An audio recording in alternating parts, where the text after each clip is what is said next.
न खलु गोपिकानंदनो भवान चिरदेहिनाम अंतरात्मा। क्योंकि बिखनसा माने विदुषा वेदार्थ विचारकेण पंडितेन भवान अर्थितः मोक्ष रूपेण भवानेव इष्यते। विशेषेण खनच वेदार्थम विचारयतीति विखना तेन विखनसा पंडितेन विदुषा। वेदार्थ विचारक जो है, वेदार्थ का जो विचार करने वाला है, उपक्रमोपसंहार आदि खड वेदलिंग से वेद वेदांतों का तात्पर्य जो पर ब्रह्म में निर्धारण करता है, सर्वे वेदाजित पदमामनंती, इन वाक्यों को गंभीरता से देखता है। वेदैश्च सर्वैरहमेव वेद्या, इन वाक्यों पर जो ऊहापोह से ध्यान देता है, ऐसा जो वेदार्थ विचारक विद्वान है, उसके द्वारा भवानेव अर्थितः, आप ही अभ्यर्थित हैं, प्रार्थित हैं। मोक्ष स्वरूप ही अभ्यर्थित होता है। विद्वान के इच्छा का विषय, विद्वान के कामना का विषय एकमात्र मोक्ष है। मोक्ष भी क्या है? भगवद रूप, भगवद रूप ही मोक्ष है। क्योंकि निरावरण पर ब्रह्म ही मोक्ष ही कह चुके हैं, इस पर विवरण बहुत कर चुके हैं। निरावरण पर ब्रह्म ही मोक्ष है। सावरण ब्रह्म वेदांत का विषय है, निरावरण पर ब्रह्म वेदांत विचार का फल है। इसलिए प्रमेय अज्ञात हुआ करता है और फल जो है निरावरण विज्ञात हुआ करता है। इसलिए विखनसा विदुषा वेदार्थ विचारकेण भवानेव अर्थितः अभ्यर्थितः मोक्ष रूपेण भवानेव अभ्यर्थितः। और विश्वस्य कार्यकरण संघातस्य गुप्तये रक्षणाय सात्वताम मन आदीनां कुले समुदाये उदयवान अभिव्यक्ता। विश्व के रक्षण के लिए, कार्यकरण संघात के रक्षण के लिए मन आदि जो सात्विक अंतःकरण समूह है, अंतःकरण बाह्यकरण समूह है, उसके कुल में, सात्विक अंतःकरण आदिकों के कुल में, समूह में आप आविर्भूत हुए। अनेन जीवेनात्मना अनुप्रविश नाम रूपे व्याकरवाणी इत्यादि श्रुतियों के अनुसार पर ब्रह्म परमेश्वर जीव स्वरूप से हंता हमेमास्त्रो देवता अनुप्रविश नाम रूपे व्याकरवाणी, तेजो आप अन्न, तेज अप अन्न रूप तीनों देवताओं में संप्रविष्ट होकर वही नाम रूपों का व्याकरण करता है। इस दृष्टि से श्रीमद् भागवत के अनुसार, ऐतरेय उपनिषद के अनुसार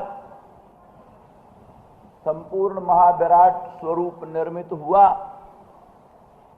और उसमें वाग आदि इंद्रियां भी सन्निविष्ट हुई। मन बुद्धि अहंकार रूप से तत्त देवताओं का भी सन्निवेश हुआ। तो भी लिखा है नोदतिष्ठत् तदा विराट, विराट उठा नहीं, निष्क्रिय पड़ा रहा। कार्यकरण संघात में प्राण भी प्रविष्ट हुआ, वाक भी प्रविष्ट हुई, श्रोत्र त्वक चक्षुरादि उनके अधिष्ठात्री देवता आदित्य वायु आदि सबके सब सन्निविष्ट हुए, परंतु विराट में कोई असर नहीं पड़ा, वो उठा नहीं। जैसे कोई बड़ा कल कारखाना बने, तरह तरह की मशीनें लग जाएं, मकान भी बन गया, मशीनें भी लग गई और सब कुछ हो गया, हलचल तो हुई नहीं। तरह तरह की मशीनें बन गई पर हलचल नहीं। हलचल कब हुई? जब उसमें विद्युत संचार हुआ, बिजली का संचार, विद्युत संचार हुआ तब हलचल। ऐसे महाविराट स्वरूप में तत्त गोलकों का निर्माण हो गया, तत्त इंद्रियों का निर्माण हो गया, तत्त इंद्रियों के अधिष्ठात्री देवताओं का भी सन्निवेश हो गया, तो भी वो महाविराट उठा नहीं। पड़ा रहा ज्यों का त्यों। जब उसमें भगवान सन्निविष्ट हुए, भगवान प्रविष्ट हुए, तो उदतिष्ठत तदा विराट, तब विराट उठ खड़ा।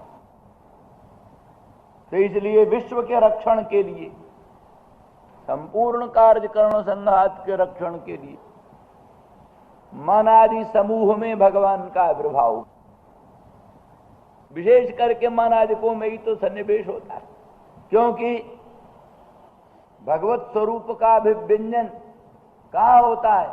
मन में होता है। सूर्य की किरणें अग्नि रूप में कहां प्रकट होती हैं? सूर्य कांता मणि पर। स्वच्छ दर्पण में सूर्य का प्रतिबिंब प्रकट होता है। इसी तरह से मन आदि सात्विक पदार्थ हैं, बुद्धि अंतःकरण मन सात्विक पदार्थ हैं, उनमें प्रधान रूप से परब्रह्म का प्रतिबिंब प्रकट हुआ। परब्रह्म का प्रतिबिंब होने से मन अंतःकरण बुद्धि आदि चेतित हो गए। उनके चेतित हो जाने पर तो सारा विराट चेतित हो गया, सब कुछ चल पड़ा। जैसे 10 छिद्र वाला घट, ऐसा घट हो कि जिसमें 10 छिद्र हों, उसमें दीपक प्रज्वलित कर दिया जाए, दीपक जला दिया जाए 10 छिद्र वाले घट में, तो 10 छिद्र से प्रकाश निकलने लगता है, प्रकाश 10 छिद्र से निकलने लगता है। तो इसे ये शरीर है, इसमें भी सब छिद्र हैं, आंख है, कान है, नासिका है, रसना है, ये सब छिद्र। इनके भीतर जब बुद्धि में और अंतःकरण में सच्चिदानंद घन परब्रह्म प्रकट हुआ, तो बुद्धि विशिष्ट चैतन्य का प्रकाश चक्षु द्वारा निकल करके रूप को देखने लगा। बुद्धि विशिष्ट चैतन्य का प्रकाश कानों द्वारा निकल करके शब्द को ग्रहण करने लगा। बुद्धि विशिष्ट चैतन्य का प्रकाश नासिका द्वारा निकल करके गंधों को ग्रहण करने लगा। बुद्धि विशिष्ट चैतन्य का प्रकाश त्वक द्वारा तत्त स्पर्शों को ग्रहण करने लगा, और वही बुद्धि विशिष्ट चैतन्य तत्त इंद्रियों के द्वारा तत्त विषयों को ग्रहण करने लगा। यही सत्ववान मन आदिकों के कुल में, समूह में भगवान का अभ्युदय होना है। उदयवान, उदिता, उदिता, उसमें माने भगवान का प्रकट होना, मन आदिकों के बीच में भगवान का प्रकट होना। इसी बात को श्रुति कहती है, प्रज्ञा चक्षु समारोह्य सर्वाण रूपाण पश्यति। प्रज्ञा के द्वारा आत्मा चक्षु पर उपारूढ़ होकर सब रूपों को देखता है। प्रज्ञा वाचन समारोह्य सर्वाण नामान अभिवदत। प्रज्ञा के द्वारा वाक इंद्रिय पर उपारूढ़ होकर आत्मा सब नामों का अभिवदन करता है। अर्थात स्वतः चक्षु का संबंध नहीं होता आत्मा का, स्वतः घ्राण का संबंध नहीं हो सकता आत्मा का, स्वतः वाणी का संबंध आत्मा का नहीं हो सकता। प्रज्ञा के द्वारा, प्रज्ञा से आत्मा का साक्षात संबंध होता है, और प्रज्ञा के द्वारा चक्षु का संबंध होता है, चक्षु के द्वारा रूप का संबंध होता है। सीधे आत्मा का प्रज्ञा पर प्रकाश पड़ता है, सीधे आत्मा का प्रज्ञा पर प्रकाश पड़ता है। प्रज्ञा का संबंध जुड़ता है चक्षु श्रोत्र आदि इंद्रियों से, चक्षु श्रोत्र इंद्रियों द्वारा फिर संबंध जुड़ता है शब्द स्पर्श रूप रस गंध आदि इंद्रियों। इस तरह से आत्मा ही एक प्रकाश है, उसी प्रकाश से शब्द स्पर्श रूप रस गंध पांचों विषयों का प्रकाश होता है। शब्द का प्रकाश, स्पर्श का प्रकाश, रूप का प्रकाश, गंध का प्रकाश, प्रकाश मात्र ब्रह्म प्रकाश। ब्रह्म से भिन्न दूसरा कोई प्रकाश ही नहीं, प्रकाश ही ब्रह्म प्रकाश है। लेकिन वो ब्रह्म प्रकाश का रूप के साथ सीधा संबंध नहीं बनता, सीधा संबंध नहीं बनता, क्योंकि ब्रह्म असंग है। असंग से संग किसी का बनता नहीं सीधा सीधा। असल में तो सिद्धांत ये है कि विषय का बोध के साथ संयोग संबंध बनता नहीं, समवाय संबंध बनता नहीं, विषय विषयी भाव संबंध कोई संबंध ही नहीं होता, दुष्ट संबंध होना चाहिए। विषय विषयित्व विषय में रहेगा, विषयत्व विषय में रहेगा, विषय विषयित्व विषय विषयी भाव ये दोनों में कैसे रहेगा? तो इसलिए असल में बस कि आध्यात्मिक संबंध विषय का विषयी के साथ होता है। विषयी आत्मा है, विषयी प्रकाश है, विषय प्रकाश्य है। विषय प्रकाश्य है, विषयी प्रकाश है। तो विषयी में विषय अध्यस्त है, बोध स्वरूप में विषय बोध्य अध्यस्त है। यही आध्यात्मिक संबंध होता है। इसलिए नियम है, जिस चैतन्य में जो विषय अध्यस्त है उस चैतन्य से उस विषय का प्रकाश होता है। तो विषयावच्छिन्न चैतन्य में विषय अध्यस्त होता है। विषयावच्छिन्न चैतन्य से विषय का प्रकाश होना चाहिए, लेकिन पुरुष का प्रमाता का कुछ संबंध ही नहीं रहा। परमाता तो अंतःकरणावच्छिन्न चैतन्य है, विषय से उसका क्या संबंध? इसलिए प्रणालिका है कि चक्षु के द्वारा अंतःकरण विषयाकार हो जाता है। चक्षु के द्वारा अंतःकरण विषयाकार हो जाता है। तड़ागोदक सरोवर का जल जैसे बांध कट जाने पर सरोवर का जल कुल्या द्वारा, नालियों द्वारा सरोवर का जल निकल करके खेत में जाकर खेत जैसा चौकोर हो जाता है।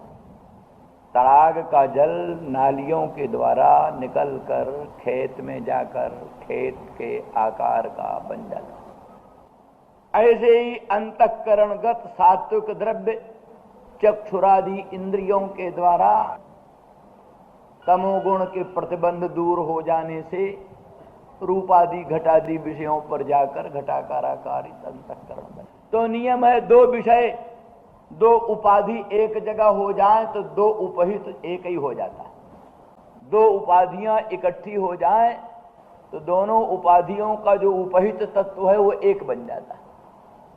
जैसे आकाश का उपाधि दो है, एक घट है एक मठ है। घटाकाश और मठाकाश, घट और मठ दो आकाश की उपाधि। तो दोनों उपाधियां अगर एक जगह हो जाए, माने मठ के भीतर घट हो जाए, तो मठावच्छिन्न आकाश घटावच्छिन्न आकाश दोनों एक हो गए। घटावच्छिन्ना भिन्न मठावच्छिन्नाकाश, घटावच्छिन्नाकाशा भिन्न मठावच्छिन्नाकाश। मठ के भीतर जो घड़ा आ गया, उस घड़े के भीतर जो आकाश है वो मठावच्छिन्न भी तो है, क्योंकि मठ के भीतर घट है। मठ के भीतर घट है, इसीलिए मठावच्छिन्न आकाश और घटावच्छिन्न आकाश दोनों एक हो, क्योंकि उपाधि दो इकट्ठे हो गई। कैसे अंतःकरण और विषय दोनों इकट्ठे हो गए, विषय पर अंतःकरण चला गया तो अंतःकरण और विषय दोनों उपाधि इकट्ठी हो गई, तो उभयावच्छिन्न चैतन्य एक हो गया। इसलिए विषयावच्छिन्न चैतन्य अंतःकरणावच्छिन्न चैतन्य दोनों एक हो गया। इसलिए विषयावच्छिन्न चैतन्य भिन्न अंतःकरणावच्छिन्न चैतन्य हो गया। विषयावच्छिन्न चैतन्य में अध्यस्त विषय है, घटावच्छिन्न चैतन्य में अध्यस्त घट है, तो घटावच्छिन्न चैतन्य भिन्न अंतःकरणावच्छिन्न चैतन्य हो गया। तो विषयावच्छिन्न चैतन्य और अंतःकरणावच्छिन्न चैतन्य एक हो गया। इसलिए विषयावच्छिन्न चैतन्य में अध्यस्त घट विषयावच्छिन्न चैतन्य भिन्न अंतःकरणावच्छिन्न चैतन्य में भी अध्यस्त मान लिया गया। इस तरह से अंतःकरणावच्छिन्न चैतन्य के साथ घट का संबंध हो गया। इसलिए अंतःकरणावच्छिन्न चैतन्य से घट का प्रकाश हो जाता है। घट का प्रकाश कैसे होता है परमात्मा के द्वारा, ये वेदांतियों का रास्ता है। इस रास्ता से वेदांती विषय का प्रकाश अंतःकरणावच्छिन्न चैतन्य से मानते हैं। माने जो विषय अंतःकरणावच्छिन्न चैतन्य में अध्यस्त होता है वही विषय अंतःकरणावच्छिन्न चैतन्य से प्रकाशित होता है, क्योंकि संप्रकाश का और विषय के साथ संबंध ही आध्यात्मिक संबंध, इससे भिन्न दूसरा संबंध कोई नहीं बनता। तो अस्तु, और भी कई ढंग हैं जिससे विषय का प्रकाश कैसे बनता है, किंतु हर दृष्टि से सर्वथापि ये जरूर है कि प्रज्ञा के द्वारा ही विषय के साथ संबंध आत्मा का बनता है, प्रज्ञा के द्वारा। यूं भी दो ही तरह से प्रकाश बनता है, सीधे समझो। एक तो प्रकाश रूपत्वात् प्रकाशते व्यवहार होता है। प्रकाशते, क्यों प्रकाशते? प्रकाश रूपत्वात्। आदित्य प्रकाशते, सूर्य प्रकाशता है, क्यों? सूर्य प्रकाश स्वरूप। घट प्रकाशते, ये भी बोलते हैं, घट प्रकाशते, घट प्रकाशित होता है। घट कैसे प्रकाशित होता है? प्रकाश संबंधात प्रकाशते। प्रकाशते में दो हेतु है, एक प्रकाश रूपत्वात् प्रकाशते, एक प्रकाश संबंधात प्रकाशते। दो ही प्रकाशते का आधार है। तो आदित्यादि प्रकाश स्वरूप स्वतः प्रकाशते। घटादि जो प्रकाश स्वरूप नहीं है वो स्वतः न प्रकाशते, अपितु प्रकाश संबंधात प्रकाशते। यही रास्ता है। तो घटादि प्रकाश रूप तो है नहीं, घटादि कैसे प्रकाशते? कहना पड़ेगा प्रकाश संबंधात प्रकाशते। घटादि का प्रकाश से संबंध है, इसलिए घटादि प्रकाशते। तो प्रकाश का संबंध कैसे पड़ा? इसलिए संबंध पड़ा कि अंतःकरण के साथ घट का संबंध हुआ और घट पर आत्मा का प्रकाश। अंतःकरण पर आत्मा का प्रकाश है और अंतःकरण का घट के साथ संबंध। जैसे आप देखें, सूर्य का प्रतिबिंब घट पर तो नहीं पड़ता, घट पर सूर्य का प्रतिबिंब नहीं पड़ेगा, लेकिन घट को जल से तर कर दो, घट जल से तर हो जाए, दीवार घट से तर हो जाए, जल से तर हो जाए, तो जलाक्त दीवार पर भी सूर्य का प्रतिबिंब पड़ सकता है। जलाक्त, जल से भिगी हुई दीवार पर भी सूर्य का प्रतिबिंब पड़ सकता है। इसलिए विषय अंतःकरण व्याप्त हो गया, विषय पर अंतःकरण फैल गया, अंतःकरण पर आत्मा का प्रकाश होता है। क्यों? स्वभाव है। जैसे दर्पण पर आपके मुख का प्रतिबिंब पड़ता है, पत्थर पर आपके मुख का प्रतिबिंब नहीं पड़ता। ये क्यों? स्वभाव। स्वच्छ स्फटिक है, उस पर आपके मुख का प्रतिबिंब पड़ेगा। स्वच्छ दर्पण है, उस पर आपके मुख का प्रतिबिंब पड़ेगा, लेकिन साधारण पत्थर पर आपके मुख का प्रतिबिंब नहीं पड़ेगा, स्वच्छता के कारण। जो स्वच्छ पदार्थ है उस पर आपका प्रतिबिंब पड़ता है, जो स्वच्छ नहीं उस पर आपका प्रतिबिंब नहीं पड़ता।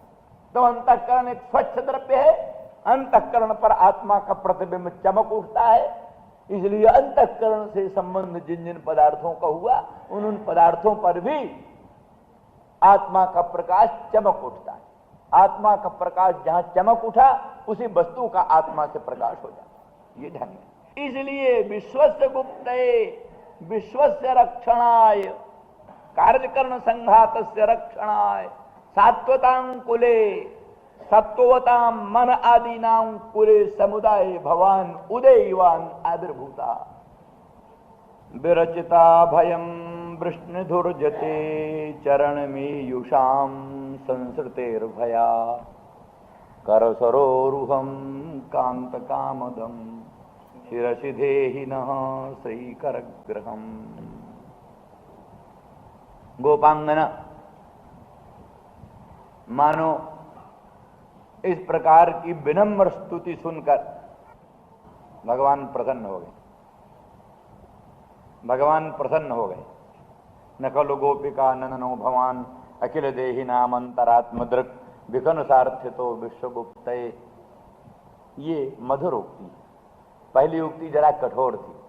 वरद निघ्नतो नेह किम बधा सुरतनाथ ते शुल्क दाशिका वरद निघ्नतो नेह किम बधा।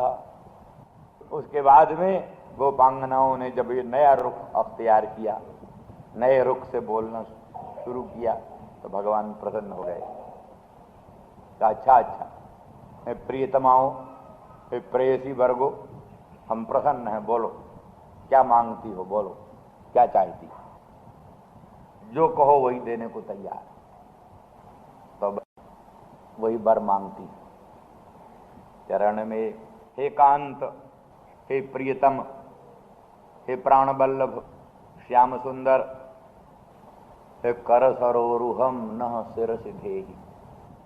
आप अपने कर सरोरुह को, कर पंकज को, अपने श्री हस्तारविंद को हमारे सिर पर धारण कर दो। बस यही चाहिए।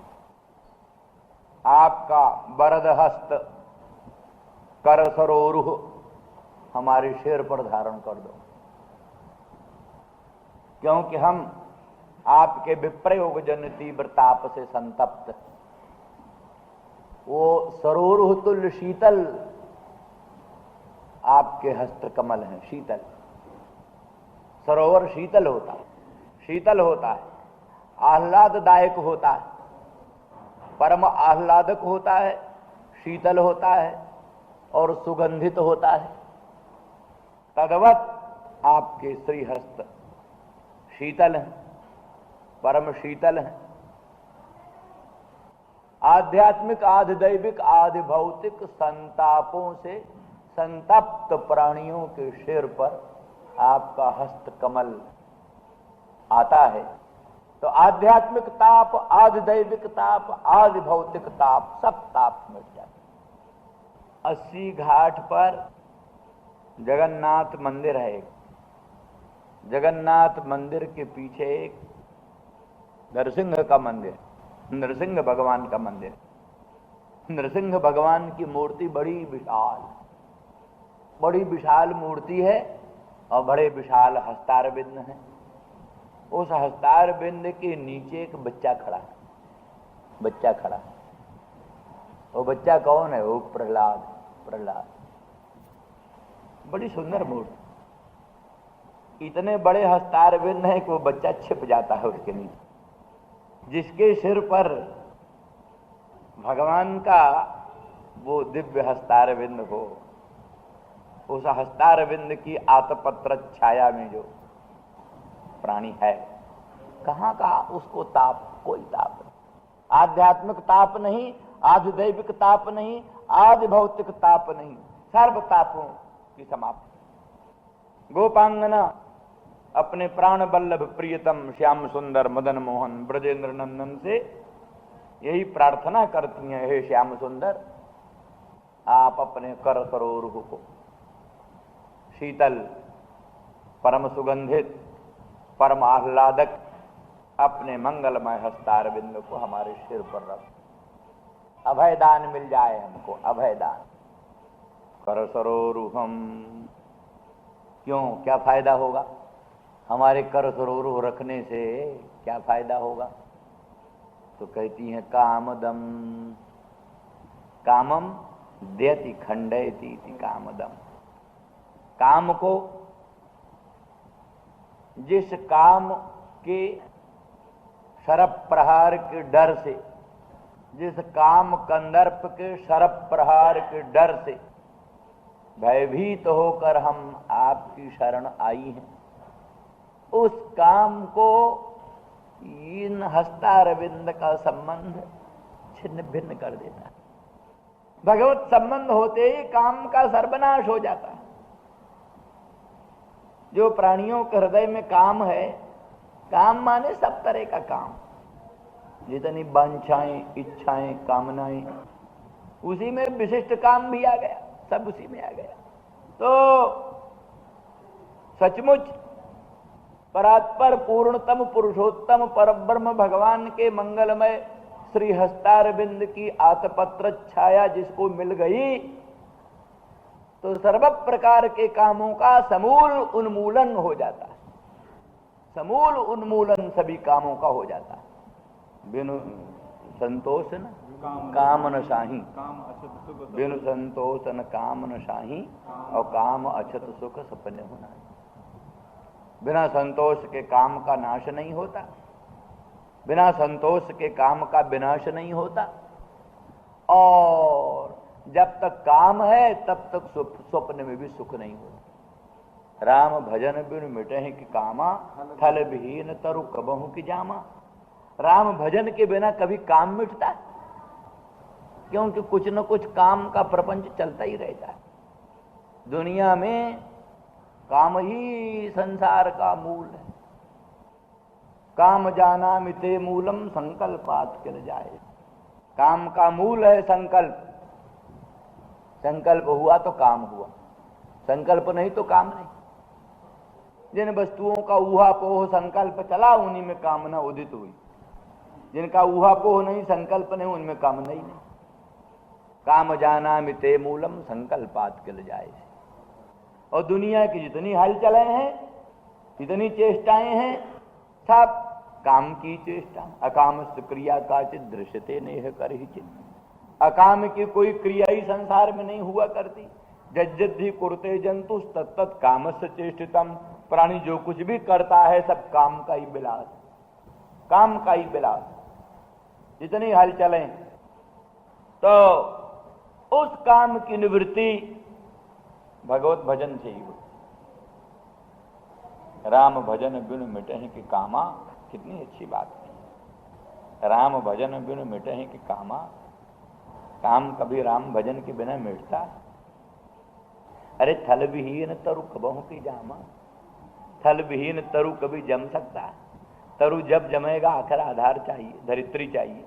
धरती होए तो बीज जमे, बीज अंकुरित हो। धरती नहीं तो कहां बीज अंकुरित। यही कारण है कि काम के नाश करने के लिए भगवत तत्व वेदन बतलाया। इंद्रियाण परायण्याहु इंद्रियेभ्य परम मनः। नहीं, वो जो गीता वाली, जहां काम की निवृत्ति का ही प्रसंग है। काम रूपम दुरासदम एवं बुद्धे परम बुद्धवा संस्तभ्यात्मानमात्मना जय शत्रु महाबाहो काम रूपम दुरासदम। काम रूप जो दुरासद शत्रु है, हे महाबाहो, प्रलंब बाहु वाले अर्जुन, उस काम रूपी दुरासद शत्रु को मारो। तो काम रूपी दुरासद शत्रु को मारने के लिए रास्ता क्या है? पहले इंद्रियाण परायण्याहु इंद्रियेभ्य परम मनः मनसस्तु परा बुद्धि जो बुद्धे परतस्तु सहा एवं बुद्धे परम बुद्धवा। इंद्रियों से परे मन है, मन से परे बुद्धि है, बुद्धि से परे जो है वो आत्मा परात्पर परम ब्रह्म है। बुद्धि का दृष्टा, बुद्धि का साक्षी निर्विकार आत्मा, उसको समझ लो। बुद्धे परम आत्मानम बुद्धवा। बुद्धि से परे आत्मा को ठीक ठीक समझ करके और उसके आधार पर सुस्थित होकर के तब जय शत्रु महाबाहो काम रूपम दुरासद। हमारे दूसरे आचार्य यहाँ साक अर्थ करते काम, जो बुद्धे परतत उसका काम, जो बुद्धि के परे है वो काम। तो ऐसे बुद्धि के परे जो है, बुद्धि से भी परे, बुद्धि को भी उल्लंघन करने वाला रहने, बुद्धि को भी उल्लंघन करके रहने वाला जो काम है, उस काम को समझ करके उसको पकड़ करके फिर उसको मारो। उन्होंने ऐसा अर्थ। लेकिन यहाँ हमारे प्रसंग में ये अर्थ है कि एक तो पहले ये बात है कि बुद्धि का ही गुण है काम, बुद्धि का गुण है काम। काम संकल्पो विचिकित्सा श्रद्धा अश्रद्धा हरिधि भी इत्येतत् सर्वम मन है। इस श्रुति के अनुसार काम और संकल्प और श्रद्धा और अश्रद्धा और ह्री और धी और वी ये सब मन ही है, माने मन का ही विकार है। तो काम आदि मन का विकार है, मन का विकार है, बुद्धि का विकार है। तो बुद्धि का विकार बुद्धि से परे हो, जरा बहुत श्लिष्ट नहीं लगती। जो आचार्य व्याख्या करते हैं वो क्या होता है? यही हस्तारविंद, यही कर पंकज क्या करते हैं? विरचिता भयम, विरचिता अभयम भयाभाव जेन। सर्व प्रकार का भयाभाव, जितना जितना प्रकार का भय हो सकता है, सर्व प्रकार के भय का अभाव ये हस्तारविंद ही संपादन करते हैं। भगवान के श्री कर पंकज, भगवान के श्री हस्तारविंद यही सर्व प्रकार के भयों का अभाव संपादित करते। विरचितम अभयम सर्वतो भयाभाव जेन तत् कर पंकजम, कर सरोरुहम का विशेषण। अर्थात माने संस्कृति का अपनोदन कर देते हैं तत्व साक्षात्कार होता है, ब्रह्म स्वरूप की अनुभूति होती है, अज्ञान समूल नष्ट हो जाता है, वासनाएं संपूर्ण रूप में विनष्ट हो जाती हैं, इसलिए पुनर्जन्म का कोई मूल नहीं रह जाता। इसलिए जन्म मरण की परंपरा का भय खत्म हो जाता है, नरकादिकों का भय भी खत्म हो जाता है। और जो तात्कालिक किसी प्रकार का भय हो, सर्प का, वृश्चिक का, व्याघ्र का, सर्व प्रकार के भय का अभाव, सर्व प्रकार के भय का अभाव संपादन करते हैं भगवत हस्तारविंद। तो गोपांगना कहती हैं हमको भी एक भय है। वो क्या?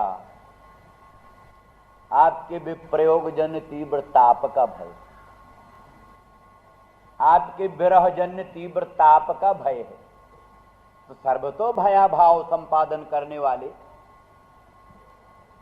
सब भय हेतुओं से भय को निवृत्त करने वाले ये हस्तारविंद, इन हस्तारविंद का स्पर्श हमारे सिर पर हो जाएगा तो हमको भी विरह का भय न रह जाएगा, विरह का भय न रह जाएगा। हमको भी आपके मंगलमय श्री अंग संग के सौभाग्य की प्राप्ति हो जाएगी। इसलिए विरचिता भयम वृष्णिधुर्जते, वृष्णिधुर्ज वृष्णिवंश, वृष्णि वंशावतंश, वृष्णि वंश में परम श्रेष्ठ भूषण, निज कुल कमल प्रभाकर, निज कुल कमल प्रभाकर। कुल कमल के लिए सूर्य तुल्य, सूर्य के द्वारा कमल प्रफुल्लित हो जाता है। ऐसे कृष्णचंद्र परमानंद कंद मदन मोहन भगवान के द्वारा संपूर्ण वृष्ण कुल प्रफुल्लित हो गए। सनातन गोस्वामी जी इस विशेषण का अर्थ करते हैं, निजाशेष गुण रूप आदि माधुरी प्रकटनाय जदुकुले अवतीर्ण, ये अर्थ करते हैं। निजाशेष गुण माधुरी, निजी जो अशेष गुण, अशेष रूप आदि माधुरी, निजाशेष गुण रूपादि माधुरी प्रकटनाय जदुवंशे अवतीर्ण।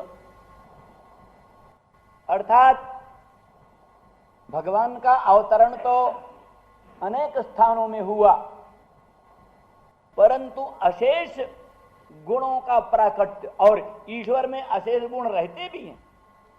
ये नहीं कि बाराह भगवान में कोई गुणगण कम हैं सब गुणगण बराहावतारधारी भगवान में भी, मत्स्यावतारधारी भगवान में भी सब गुणगण हैं, नृसिंह रूपधारी भगवान में भी सब गुणगण, कच्छपावतारधारी भगवान में भी सब गुणगण, लेकिन वो गुणगण प्रकट नहीं, उनका उपयोग नहीं। जहां जिन गुणों का जितना उपयोग होता है वहीं उतना उनका प्राकट्य होता है। रहने पर भी उपयोग न होने के कारण उनका प्राकट्य नहीं होता। किंतु श्री कृष्ण स्वरूप में, श्री कृष्णावतार में, अनंत कोटि ब्रह्मांड नायक परात्पर परब्रह्म श्री कृष्णचंद्र परमानंद कंद के स्वरूप में भगवान के जितने अशेष गुणगण हैं, जितने दिव्य रूप आदि माधुरी है, वो संपूर्ण अशेष गुणगण, अशेष दिव्य रूपादि माधुरी संपूर्ण रूप से श्री कृष्णचंद्र परमानंद कंद में प्रकट हुई। इसीलिए भक्त रसामृत सिंधुकार या भक्त रसायनकार आलम्बन, रस का, प्रेम का आलम्बन श्री कृष्ण को ही लेते, क्योंकि अब मान लिया श्रृंगार रस के जितनी अवस्थाएं हैं, दूसरे रसों की जितनी अवस्थाएं हैं, उन सब अवस्थाओं का उदाहरण भी तो चाहिए। सब रसों की अवस्थाओं का उदाहरण सिवा कृष्ण के और कहीं मिल ही नहीं सकता। अब परकीया रति का उदाहरण रामचंद्र राघवेंद्र में ढूंढने जाओगे तो फिर कैसे ठीक होगा। हालांकि आजकल के भक्तों ने वो भी कल्पना कर डाली है, अयोध्या के रसिक लोगों ने ये भी कल्पना कर डाली है, रामस्य परमा स्त्रियः, सीता जनक नंदिनी जानकी से भिन्न भी राम की अपरिगणित स्त्रियां थीं, ऐसा वो कहते हैं, रामस्य परमा स्त्रियः। आनंद रामायण आदिकों में भी इस प्रकार की, जैसे यहाँ गोपिका गीत है, इसी प्रकार का गीत इसी छंद में, इसी ढंग के छंद में, जयति तेधिकम जन्म, इसी ढंग के छंद में वहां भी ऐसा ही है। तो भी सर्वतंत्र सिद्धांत नहीं है, सर्वतंत्र सिद्धांत वो नहीं है। राम का एक पत्नी व्रत ही असाधारण रूप से संसार में प्रसिद्ध है और वही उनका आदर्श भी है, सर्वोत्कृष्ट आदर्श भी वही है। तो इसलिए परकीया रति का उदाहरण ढूंढना होगा, या और श्रृंगार की भिन्न भिन्न अवस्थाओं का दर्शन करना होगा, या और सब प्रकार के रसों का उदाहरण ढूंढना होगा। तो श्री कृष्ण में तो सब कुछ मिल जाएगा, सब कुछ मिल जाएगा। लीला पुरुषोत्तम जो ठहरे, लीला पुरुषोत्तम, ये कालांतर में मर्यादा पुरुषोत्तम भी हैं। यथावसर धीर ललित होते हुए भी धीरोदात्त भी हैं, धीरोदात्त नायक के भी गुण आ जाते हैं, धीर ललित नायक के भी गुण आ जाते हैं। माने भगवान के अशेष गुणगणों का प्राकट्य, भगवान के अशेष रूपादि गुण माधुरी का प्राकट्य श्री कृष्णचंद्र परमानंद कंद के स्वरूप में होता है। इसीलिए सनातन गोस्वामी कहते हैं, निजाशेष गुण रूपादि माधुरी प्रकटनाय जदुकुले अवतीर्ण, ये विष्णुधुर्ज का अर्थ है। और सनातन गोस्वामी ये भी कहते हैं, विष्णुधुर्ज का अर्थ ये है कि ये गोपकुल प्रसूत कृष्ण भी विष्णुधुर्ज, माने गोप वंश नंदादि यदुवंश में ही है, यदुवंश में ही नंद जी का वंश है। गोपाल चंपू में इसका विशिष्ट विवरण है। गोपाल चंपू में आरंभ है, गोपाल चंपू का जब हुआ है तब तो वहां प्रसंग वर्णन किया। कोई देवमीढ़ नाम का कोई यदु वंशी राजा था, देवमीढ़। तो उसके दो पत्नियां थी, एक वैश्य कन्या थी और एक क्षत्रिय कन्या थी। तो देवमीढ़ जदुवंशी नरपति का जो वैश्य कन्या से उद्वाह हुआ, उससे पर्जन्य नाम का गोप उत्पन्न हुआ। पर्जन्य, उस पर्जन्य गोप के वंश में ये नंद सन्नंद उपनंद आदिकों का जन्म हुआ। तो इसलिए वो पर्जन्य जो है गोप वंश का मूल पुरुष, पर्जन्य, वो पर्जन्य देवमीढ़ जदुवंशी नरपति का पुत्र। इसलिए विष्णुधुर्ज कहने से यही गोपवंश प्रसूत गोपेंद्र धुर्ज, गोपेंद्र कुमार ब्रजेंद्र नंदन श्री कृष्ण ही उनको जिघृक्षित, कृष्ण स्वरूप ही ब्रजेंद्र नंदन रूप से ही श्री कृष्ण उनको अभीप्सित है। क्योंकि ब्रज के लोग ये मानते हैं कि पूर्णतम पुरुषोत्तम श्री कृष्ण का जन्म नंद भवन में ही हुआ। नंद भवन में ही पूर्णतम पुरुषोत्तम श्री कृष्ण का जन्म हुआ। मथुरा में देवकी नंदन कृष्ण का जन्म हुआ था, वो ईश्वर थे, ईश्वर।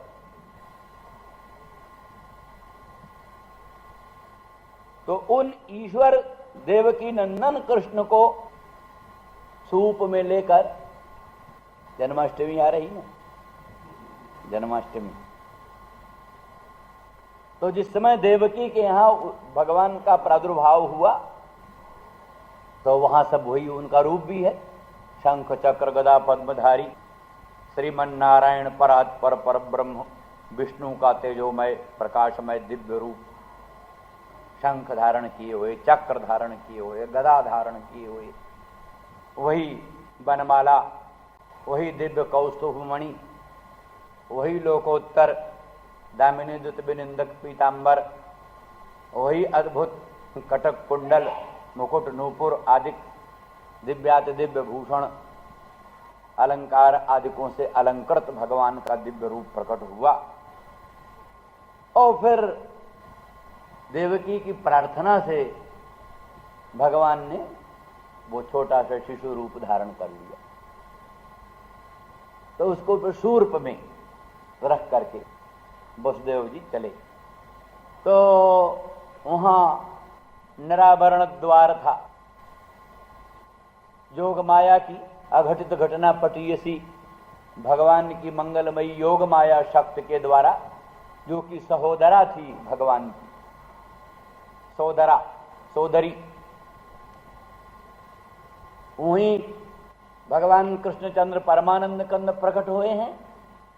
और साथ ही वो अनंत ब्रह्मांड जननी राजराजेश्वरी त्रिपुर सुंदरी पराम्बा षोडशी भी साथ ही प्रकट हुई, उसी समय प्रकट हुई। नंद गोप ग्रहे जाता जशोदा गर्भ संभवा ततस्तौ नाशयिष्यामि विंध्याचल निवासिनी।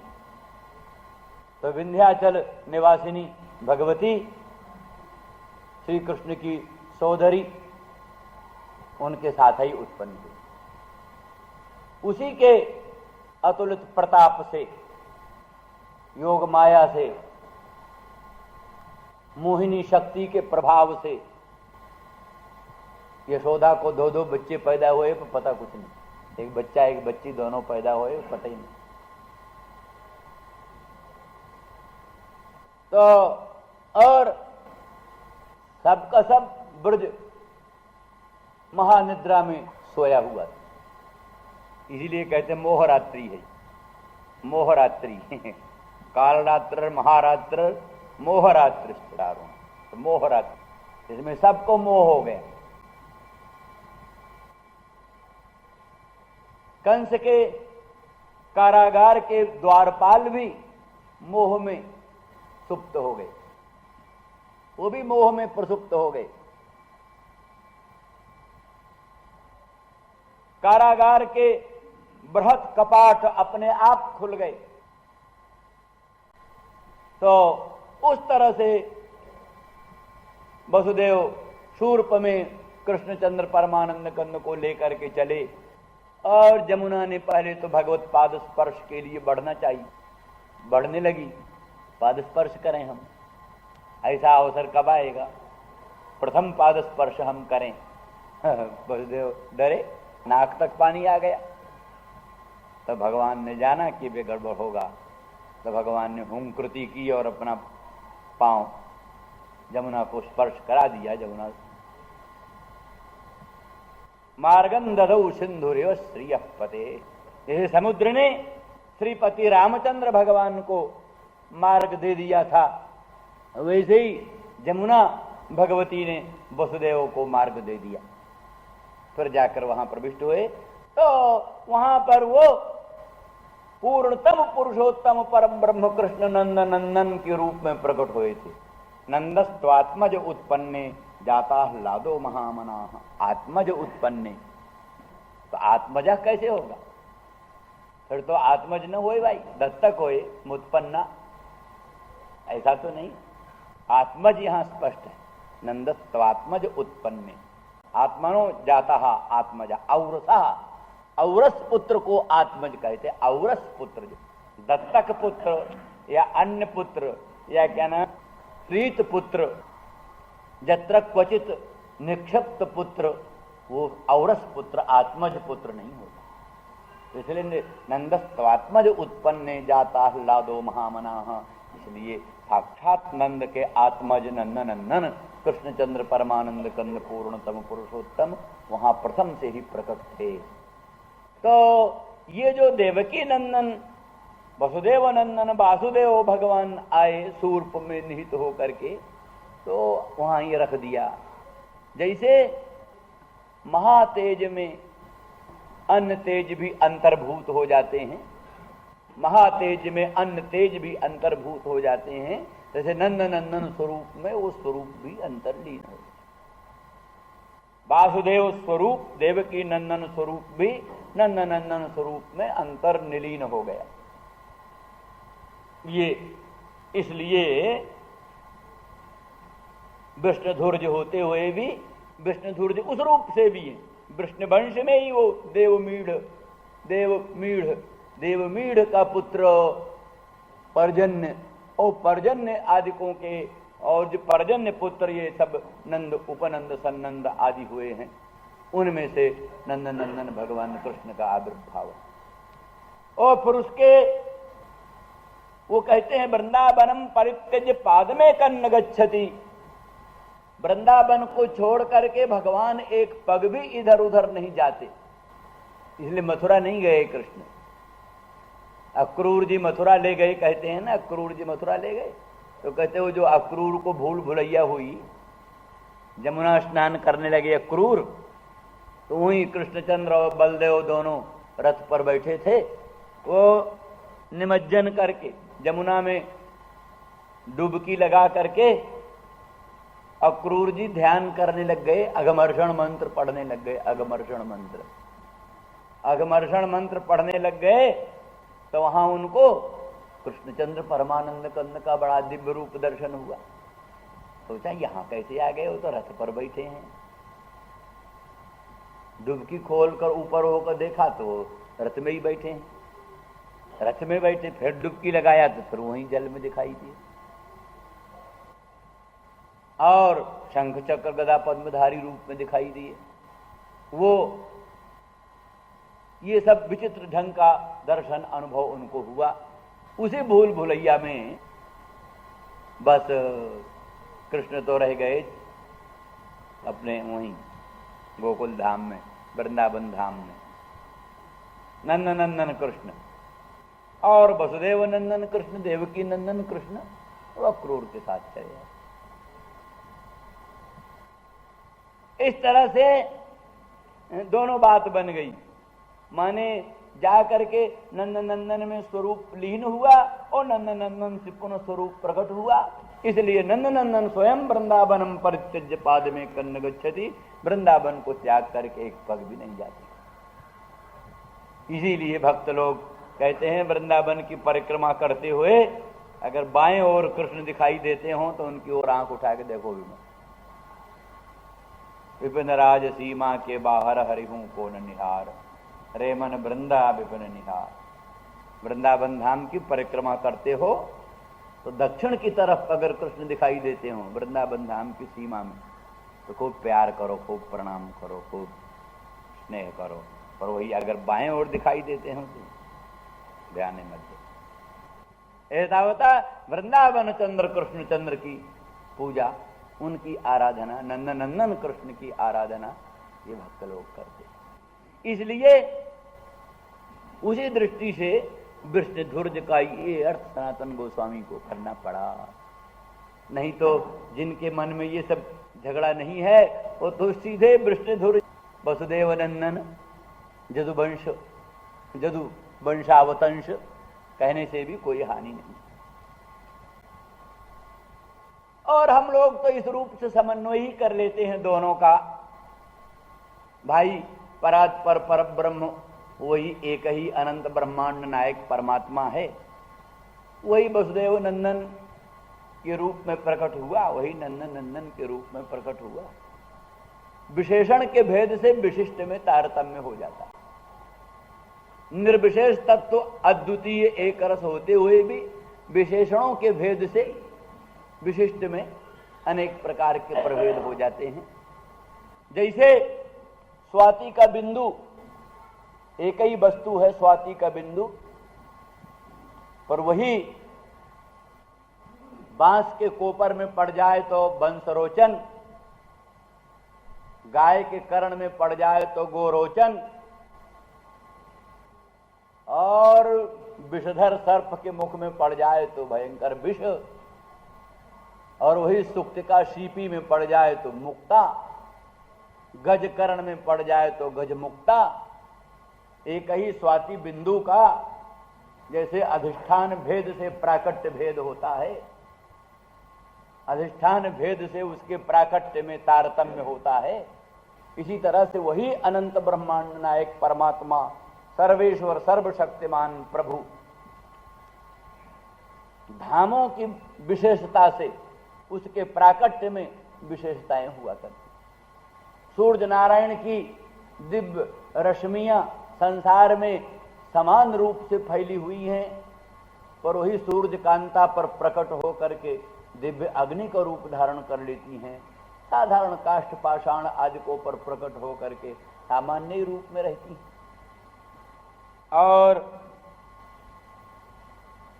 कई तरह के संत, कई तरह के वैज्ञानिक उन्हीं रश्मियों में से बड़े बड़े दिव्य, एक यहाँ गंधी बाबा थे काशी में, गंधी बाबा, विशुद्धानंद जी उनका नाम, जोगांक में उनकी बड़ी महिमा लिखी हुई है।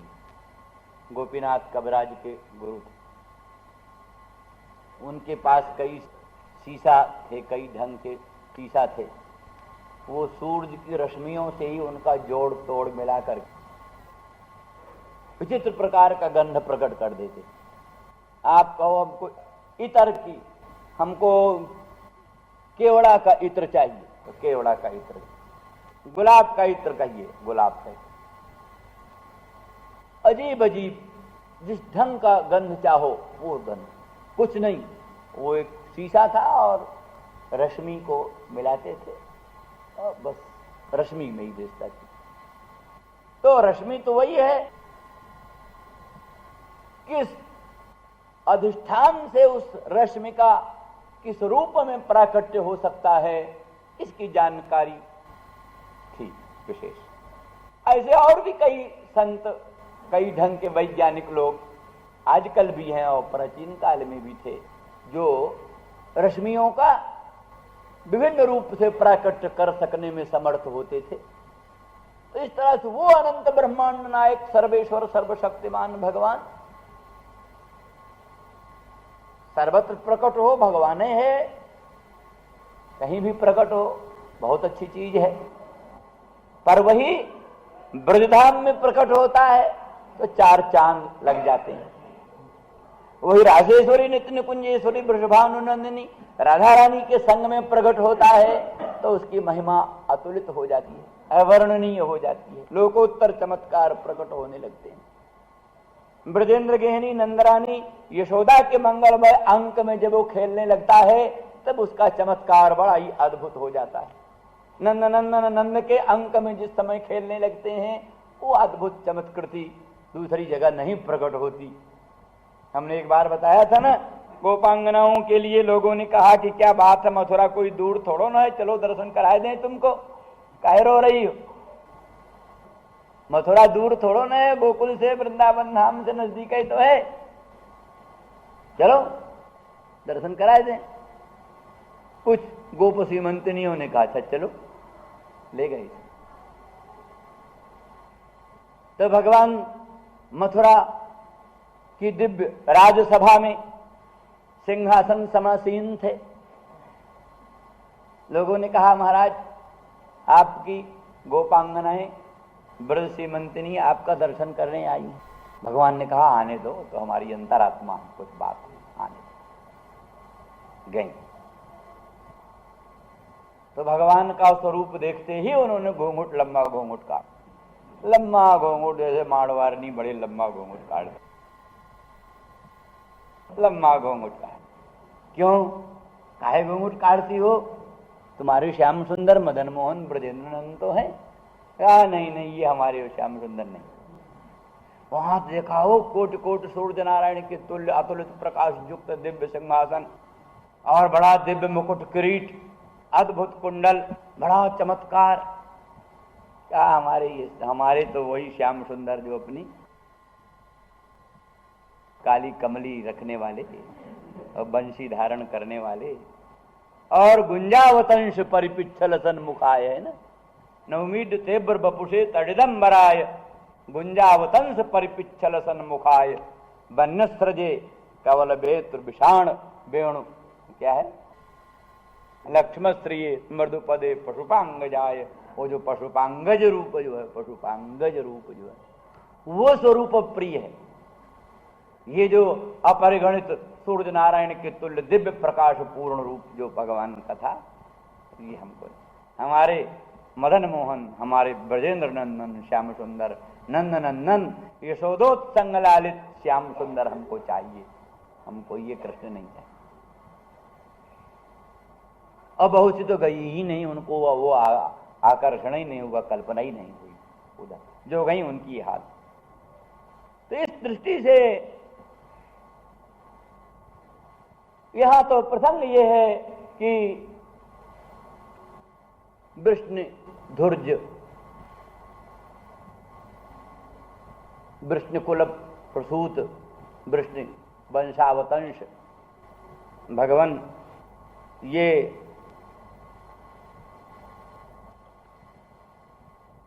हम लोगों का अभिलषित यही कि आपका मंगलमय हस्त पंकज, आपका दिव्य कर सरोरुह हमारे सिर पर विन्यस्त हो और उसके द्वारा हमारी सब कामनाओं की पूर्ति हो और सब कामनाओं का समूल उन्मूलन हो और उसमें किसी प्रकार की बाधा न हो, ये अभिलषित है। इस दृष्टि से गोपांगना कहती हैं, विरचिता भयम वृष्णिधुर्जिते चरणमीयुषां संसृतेर्भयात् करसरोरुहं कांतकामदं शिरसिधेहिनः श्रीकरग्रहम्। अथवा ये भी है कि विशिष्ट भक्त भगवान का प्रादुर्भाव अपने उरस्थल में चाहते, उरस्थल में भगवान का प्रादुर्भाव हो। दोनों तरह का ध्यान होता है भगवान का। एक तो ब्रह्मरंध्र में सहस्रदल कमल, ब्रह्मरंध्र में सहस्रदल कमल, सहस्त्रार, सहस्त्रार में अनंत ब्रह्मांड नायक सच्चिदानंद घन परात्पर पर ब्रह्म प्रभु का प्राकट्य होता है। और वहीं से सहस्रदल कमल पर विराजमान भगवान सर्वेश्वर सर्वशक्तिमान और उनकी प्राणेश्वरी भगवती, दोनों के मंगलमय सम्मिलित श्री अंग से जो अनंत अनंत प्रकाश और अनंत अनंत अमृत रस की वर्षा होती है। अमृत रस की वर्षा भगवान और भगवती के मंगलमय श्री अंग से, उनके दिव्य पादार बिंद से